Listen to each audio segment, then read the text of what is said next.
All right, as you can see in front of you, I have some a 60 pack of 1/2 inch by I think 16 or 18 inch sanding belts.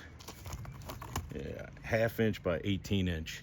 And I also have my new belt sander from Milwaukee. And so I was like, how do you put that on there? So I've never had one, so I read the instructions, and I wanted to show you how to put your belt on so you can go weld out some spot welds.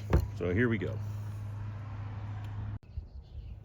All right, so as I said, I got the 60 pack of these 1/2 inch by 18 inch belts, and to install it on my Milwaukee, I needed to show you how to do this. So first thing is you need to collapse the actual section there, and this pin locks it into place to the rear, so you have a compressed distance for the belt.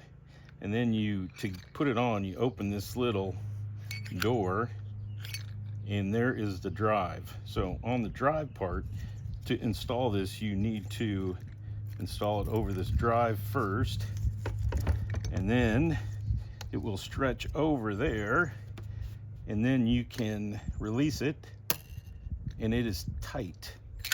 Close the guard up, and there's a safety on here, so you do that, and that's all you do. So there you go. I have now got sandpaper on my belt sander now.